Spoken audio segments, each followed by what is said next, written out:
Hello, my name is Siska Febriana Sitompul with student ID number 2210732004, and today I will be presenting my understanding about the topic about discourse grammar, and because this topic has a lot of subtopics, and I will try my best to explain it all, and yeah, I will start it. First of all, like the book stated that in the recent years, discussion of grammar have moved from sentence-based perspective to discourse-based perspective.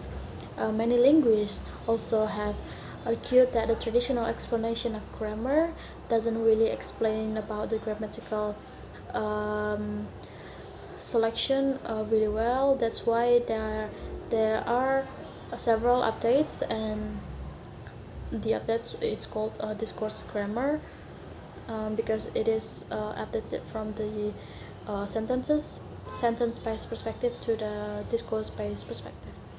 Well, let's go into the topics of the chapter.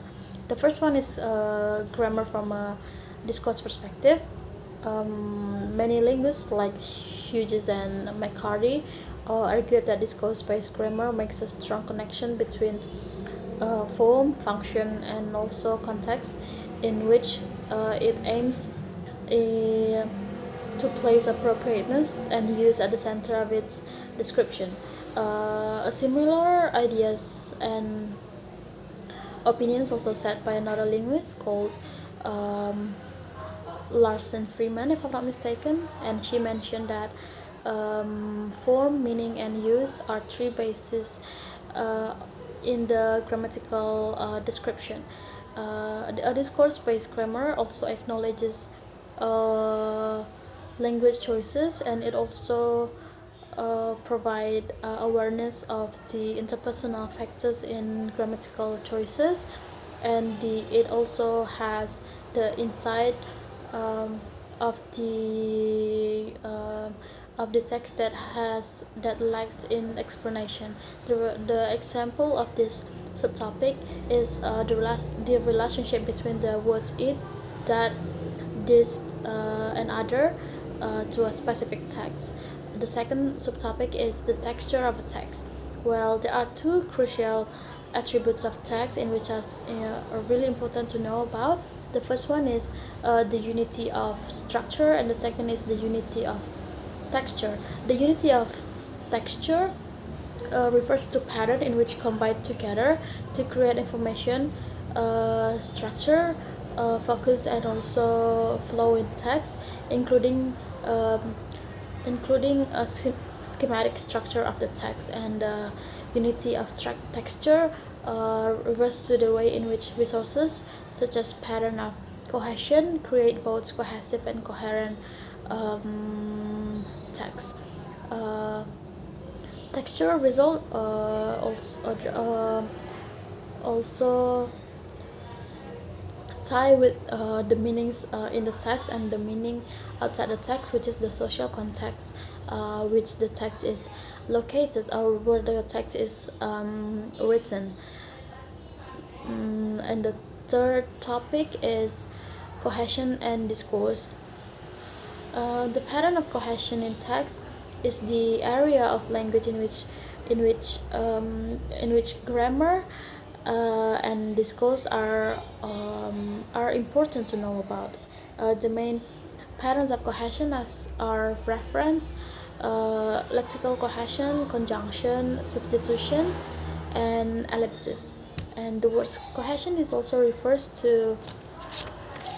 uh, to items in the text, such as words, phrase, clauses, sentences, and also some smaller items like pronouns, nouns, and conjunction.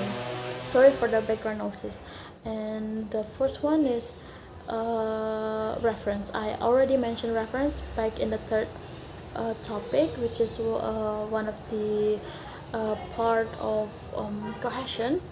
Well, in this one is reference is the one main topic, one subtopic of reference.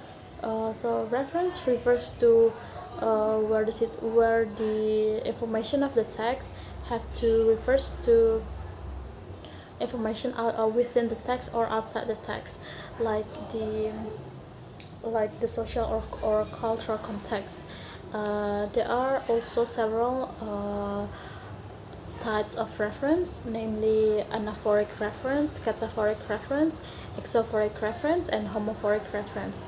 And there are one other type of reference called comparative and also bridging reference.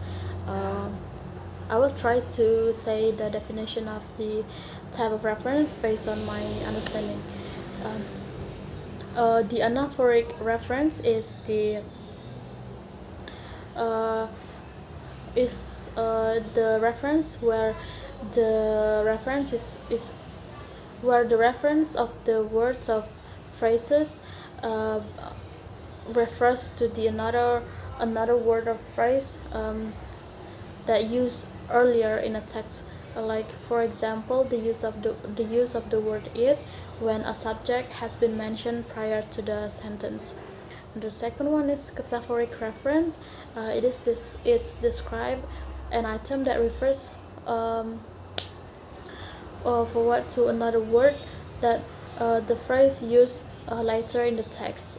The example of this reference is the words that used to make the reference in the text. And the third one is exophoric reference. Like the name exophoric reference is based from the outside reference. It is also about the identity of the item that being referred to. For example, the word you and your. The example is you listen to a new music. Would you like to put that music to your playlist? The example is the words you and the words your that reference each other. The fourth one is homophoric reference. It is like the reference where the identity of the item can be retrieved by reference in social or cultural context rather than in specific area of the text. And the last is the comparative and bridging reference, and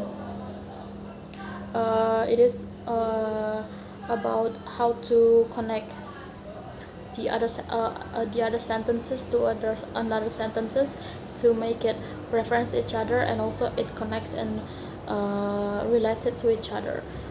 The next one is lexical cohesion. There are several subtopic in this subtopic, which are repetition, synonymy, antonymy, hyponymy, and meronymy. Repetition is to the words that are repeated in the text. Antonymy is the opposite words. Synonymy is the similar words, and the hyponymy is the words that are in the same class. And meronymy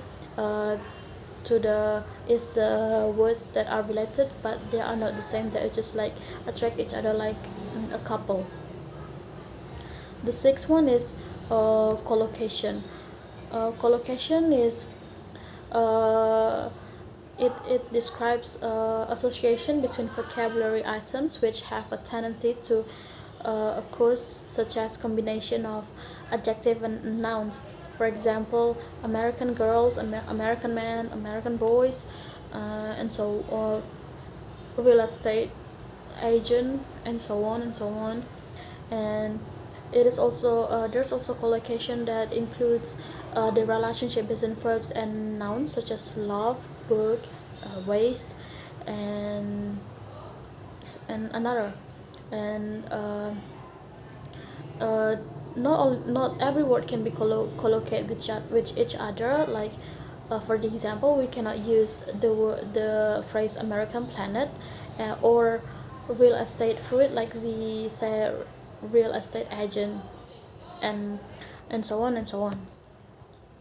And the next one is conjunction. As we know, conjunction is like how to how to connect first sentence and another sentence. The type of conjunction, they are additive, adversative, causal, and temporal conjunction. And there are also consequential conjunction. Well, additive conjunction include or, moreover, and, in addition, and so on. Comparative conjunction refers to whereas, but, while, whilst, and on the other hand, likewise, and so on and so on. And temporal conjunction include while, when, after, meanwhile, then, finally, and so on and so on. And consequential conjunction include so that, because, since, thus, therefore, in conclusion, in this way, as a result of that, and so on and so on and so on. And the next is the substitution and ellipsis.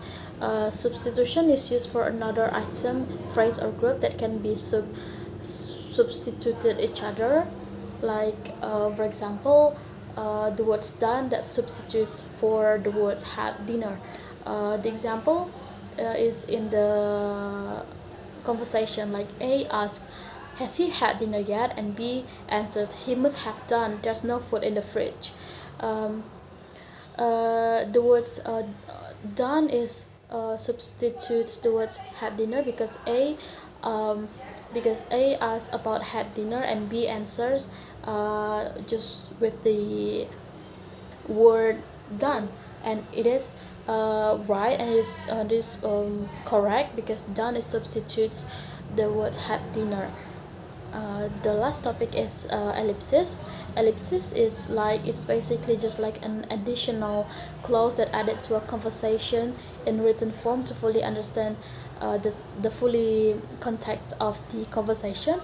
I think this is usually happen during the interview, where the interviewer asks the interviewee and the interviewee answer it with everyday language and also slang words, where doesn't really answer in fully in context. So when they show the video of the interview on TV, they need to make the subtitle where they add a few of phrases or a few words to preceding the statement that is spoken by the interviewee, so the viewers of the readers can fully understand the full context of their conversation as the discourse.